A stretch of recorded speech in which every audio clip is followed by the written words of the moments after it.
Big boss के makers को मालती चेहर expose करते हुए नजर आई। क्या तान्या के खिलाफ मेकर्स का प्लान था? इसी वजह से हुई थी क्या मालती की एंट्री?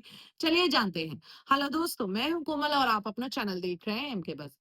जैसा कि हमने देखा बिग बॉस के घर में, जहां तान्या को पहले तो सराहा गया 6 हफ्ते, उसके बाद उसको एक्सपोज किया गया। और ऐसे में हम देखते थे कि जब नेहल और तान्या का कुछ होता था या नेहल तान्या को एक्सपोज करती थी, और हमने देखा भी था कि जब वो सीक्रेट रूम से वापस आई थी नेहल, तब वो तान्या को एक्सपोज कर रही थी। लेकिन उसके बाद नेहल का एलिमिनेशन हो गया, उसके बाद हमने देखा मालती की एंट्री हुई। हाँ, मालती की एंट्री से जो है चीजें बदलती हुई नजर आई। आप जब नेहल ये सारी चीजें कर रही थी तो शायद मेकर्स को पसंद नहीं आ रहा था, और ऐसे में उसी दौरान मालती की एंट्री हुई थी और उसके कुछ ही वक्त के बाद नेहल एलिमिनेट हुई। नेहल और बसीर साथ में ही एलिमिनेट हो गए थे, हम सबको पता है। लेकिन यहाँ पर मालती आई, मालती ने क्या किया?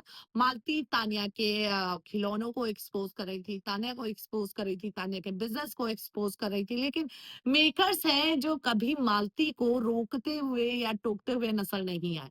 और उसके बाद तो तान्या को रोस्ट करने का सिलसिला जो शुरू हुआ, वो एंड ऑफ द डे तक हमें देखने को मिला। लेकिन अब मालती का एक वीडियो वायरल हो रहा है, पहले आप ये क्लिप सुनिए। लाइक काफ़ी लोग यहाँ पे नेगेटिव पीआर भी करा रहे थे, but I told my team not to any write anything negative, और मैंने वहाँ पे जाके भी नहीं किया। In start I did few things, but वो सब शो में चेंजेस करने थे and it was discussion with creators. और उसके बाद whatever I was, it was me only. और मैंने मुझे वहाँ बिल्कुल भी प्रिटेंड नहीं करना था। क्या फायदा मैं प्रिटेंड करके वहाँ पे रहूँ, और फिर जो लोग मेरे साथ आएंगे वहाँ से, ऐसे आप लोग जो प्यार मिला है, तो आप लोगों को मेरी एक्चुअल पर्सनैलिटी नहीं पता। तो मुझे चाहिए था कि जैसे मैं हूँ वैसे ही लोग मुझे चाहें। और सो आई डिड, मेरे दिमाग में एक परसेंट भी नहीं था कि मैं ये गेम खेलूँ, किसी को मैनिपुलेट करूँ। सो नाउ मेरा गेम था, मुझे जो चाहिए था, आई थिंक मुझे मिल गया उस शो से। कभी बिग बॉस पहले देखा नहीं था, मेरी फैमिली में कोई बिग बॉस नहीं देखता था। सो मैं जितना रिसर्च करके गई थी वो कंटेस्टेंट के बारे में करके गई थी। मुझे टाइम ही नहीं मिला क्योंकि 2 दिन पहले ही डिसाइड हुआ था कि मैं इतना रिसर्च करके जाऊँगी शो में, क्या कैसे नैरेटिव सेट होता है, क्या होता है, क्या नहीं होता। देन आई थॉट कि let it be, let it, मतलब जो मैं हूँ वही दिखा पाएंगे वो लोग, ज़्यादा क्या ही दिखा देंगे। सो इतना नहीं सोचते, जाके करते हैं। बट अगर मैं थोड़ा सोच के गई होती कि इतना नैरेटिव सेट हो जाता है, बाकी लोग क्या बोलते हैं, तो शायद मैं बेटर हैंडल कर पाती। बट ऐसे पर अभी मैं जब देख रही हूँ लोग समझ रहे हैं, भले ही शो के बाहर समझ रहे हैं, तो मुझे अच्छा लग रहा है कि या इट्स नॉट दैट बैड कि मैं नहीं इतना रिसर्च करके गई। सो बट हाँ, तो लगता है कि शायद मैं करके जाती तो बेटर होता। अंदर भी समझ रहे थे, बट तो आपने ये क्लिप सुना जहां मालती खुद एक्सेप्ट करती हुई नजर आ रही हैं कि उनकी कुछ क्रिएटिव और मेकर से बात हुई थी, और वही वो हरकतें करती हुई नजर आई थी शो में। बाद में वो रियल रही, तो लोगों ने उनको पसंद किया, बाहर आकर उनको पसंद किया। उन्होंने कभी बिग बॉस नहीं देखा था, उन्होंने बस कंटेस्टेंट्स के बारे में थोड़ी जानकारी ली, और मेकर्स और क्रिएटिव के साथ बात हुई थी। तो यहाँ पर क्या मेकर्स ने ही मालती को समझा कर भेजा था? अब सवाल उठ चुके हैं मेकर्स पर कि क्या मालती को आपने ये समझाकर भेजा था कि तान्या को एक्सपोज किया जाए, क्योंकि आप खुद नहीं करना चाहते हैं? और ऐसे में यहाँ पर मेकर्स को एट द एंड टीआरपी से मतलब होता है, चाहे किसी की धज्जियां उड़ा दी जाए, ये तो हम सबको पता है।